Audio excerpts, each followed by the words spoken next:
ba ko aka kasa tabbatarwa, wannan nauyin yana komawa ne wajen ita uwa, kuma wannan uwar ita za ta sha wahala. Wato ɗaya daga cikin mafi girman wahalar shine hantara da angwama da waye a cikin al'umma, saboda ta je ta yi abin da ba daidai ba kuma ciki ya riga ya faru.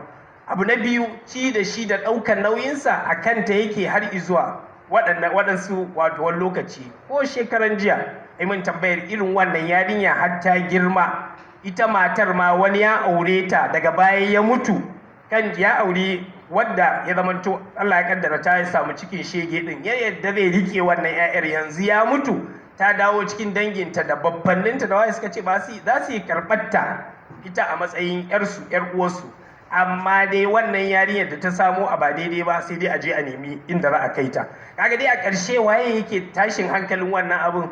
Ita ce dai mace wadda zai zamanto tana cikin wannan tashin hankali. Abinda nake so in faɗa shine wato zancen cewa waɗansu abubuwan aka nemi a kawo, idan ya kewayo mata ne za su fi shan wahala. Saboda haka ya kamata a kalli waɗannan abubuwan, kar ya zamanto wani wato rigima ce da ake neman a kirkire ta. Waɗansu abubuwan dole a sassauta su, saboda zamani ne ya kawo su ba musulunci ba. Wani lokaci shi yasa ka je ka nemi musulunci ya zo ya kawo, sai ka ce musulunci zo ka yi mana tsarin ka. Idan kai mana tsarin ka muka kai ma kayi failin, to sai mu ce ya aka yi kai haka, amma bai kawo tsari ba, bai ce a yi ba. Wani abu ya je ya faru a ƙarƙashin wani tsari, musulunci gaskiya ba zai zamanto ya ɗau wato nauyin wannan abin a ce yana kansa ba, wanda wani abu ne wanda yake gaskiya ba a yi mara adalci ba idan an ce dai.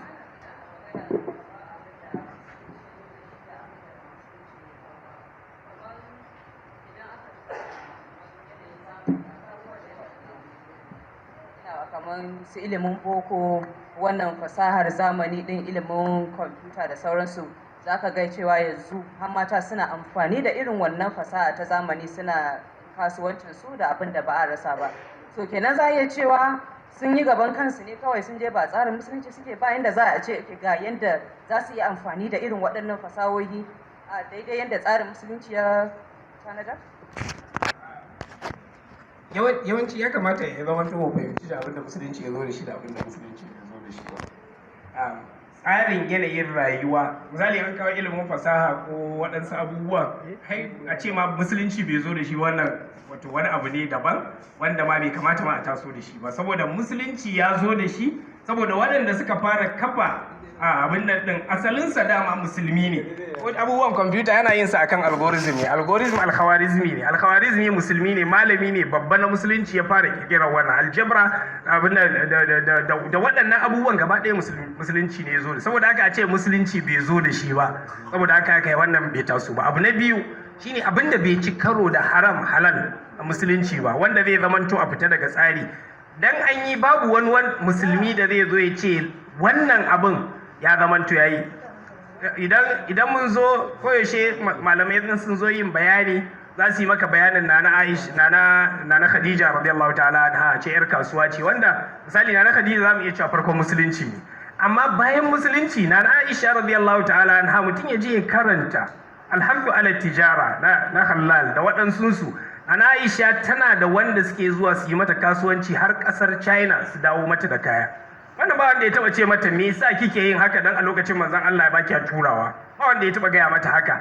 A cikin gidan manzon Allah sallallahu alaihi wasallam ba mun san cewa na Zainab tana yin abubuwan ta sayar har ta taimaka marayu ba, wanda ba gargashin kulawar wannan abu. Saboda haka zancen neman kuɗi, zancen neman abin da ya kamata, zancen sana'a, a zo misali a ce musulunci ko bai yarda da shi ba, sai dai idan wani abu wanda yake haramun ya shiga ciki, to anan musulunci zai ce wannan abin haramun ne.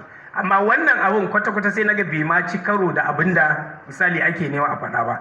Kuma idan da zan ɗauko wani abu guda ɗaya, wanda ba wai ina cewa a wannan lokacin su ma mujtama ɗin musulunci ne zalla ba, mu da muka taso a nan garin, iya sani na ni a nan garin, da wuya mutum ya iya cewa ya taso babarsa ba ta sana'a. Dai misali ya taso a nan ya wuce ya kai waɗannan shekarun, babarsa tana sana'a. Ni na san a lokacin da ake zuwa a yi bukin ɗin lagwani a cikin gidanmu, saboda kaɗawa ake yi, kaɗi dai wannan na auduga, a kaɗa a murza shi, saboda idan an siyo na bature baya kaiwa kyan wannan murzawar. Bukin ake yi gidanmu, a zamanto an yi bukin sannan a zo a saya, kuma wannan abin a zo a saya ba kuɗin mijin ba ne, ba shi da alaka da mijin, kuma haka zai fita a lokacin yayin mu fatake ne suna zuwa su yi kasuwanci su zo su dawo su zo su ci gaba da waɗannan abubuwa. Kuma akwai abubuwa da yawa da mata suke yi, ba wanda ya taɓa ce musu wannan ya ci karo da musulunci.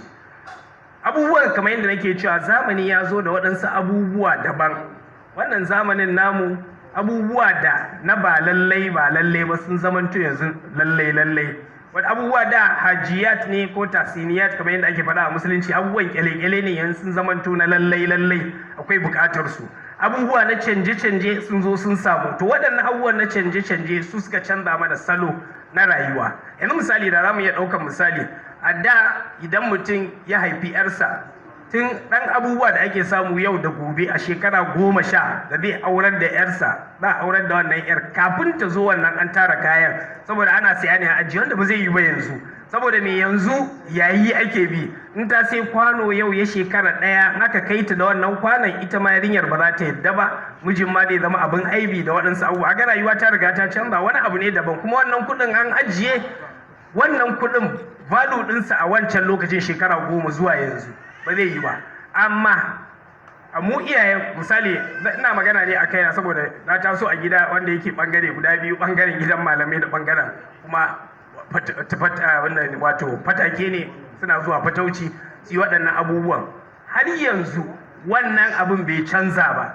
Kuma zan ba ita barista misali, ni ya bata san cewa kudinta da kudin sadaki da waɗansu abubuwa da aka kawo, na sai mata fili da wannan kudin wanda ina jiran ɗanta ko ɗanta idan ya girma zan sai da wannan filin. Na tabbatar a lokacin na sai shi yanzu wataƙila 200,000-300,000 kafin wannan ɗan ya girma, shekara 13 wannan filin a area da na saya zan iya sayar mata da shi miliyan 5 miliyan 6 wanda zan ɗauka za ta iya waɗansu harkokinta da shi, wanda kuma shine abin da iyayenmu suke da. Wanda za a zo watakila tun daga kaza ta koma akuya ta koma shanu su koma waɗannan abubuwan, har ya zamanto ana korawa kafin yaro ya girma zai zamanto ana kora masa. Mun bar waɗansu abubuwan ma na al'ada, muka fada cikin matsaloli daban, wanda su ne waɗannan matsalolin yanzu suke janyo mana waɗannan abubuwan. Muke ganin rayuwar ta canza saboda ba ma tanadi dan gaba, ba ma hango gaba, yanzu muke cinye muna tunanin abin da zai faru nan gaba zai faru. Mun haƙuri na. To malam mun gode. Akwai wata tambaya a cikin bayanan da kake da kai da zan maka, amma yanzu ba kai zan ma wannan tambaya ba. Akwai malamin mu malam Abubakar Abdulsalam Baban Gwale da ya samu shigowa wannan fili. Malam barka da shigowa. To har ila yau dai zan ƙara magana akan ci gaba da abin da musulunci ya zo da shi. Na yi magana ɗazu, na yi malam tambaya akan abin da ya shafi ilimin zamani, abin da ya shafi technology da sauransu. Tunda ana maganar zamani, ana magana abin da zamani ya zo da shi da ba musulunci ne zo da shi ba, to mutane da yawa za su iya shiga rudani. To wani abu ne da mu muka faɗa mawa ba tare da mun bi tsarin musulunci ba? So zan maka wannan tambayar malam, shin akwai wani ci gaba da macen arewa ta samu a yanzu da yake ci baya idan aka yi duba ga tsari na musulunci? Ban san ko malam ya fahimci tambaya ta ba. Na ce akwai wani ci gaba da zamani ya zo da shi ga macen arewa da idan aka duba ga musulunci ci baya ne? Alhamdulillah rabbil alamin wa sallallahu wa sallam ala sayyidina Muhammadin wa ala alihi wa sahbihi wa tabi'in wa man tabi'ahum bi ihsanin ila yawmiddin. Amma ba'd, wannan tambaya da malama ta yi akwai abin dubawa da farko. Idan aka ce ci gaba, yana da kyau a sa ma'auni ko kuma a lura da wani irin ma'auni ake auna ci gaba. Misali kamar mu a irin saƙafanmu ko ce wayewarmu ta addini wacce take cakuɗe da yaren larabci da kuma wayewa ta larabci, akwai abin da muke kira habara, wanda fassararsa da Hausa shine ci gaba. Akwai abin da ake kira saƙafa, shi ma fassararsa da Hausa dai ci gaba. Akwai abin da ake kira taƙaddum, shi ma fassararsa da Hausa ci gaba. Akwai abin da ake kira infitah, shi ma fassararsa da Hausa ci gaba. to ya danganta ma'aunin da ka saka kake auna abin da ya faru a yanzu da bambancinsa da da. Bari mu kalli waɗannan abubuwan guda 4 da na kawo. A yau matayen ko in ce macen arewa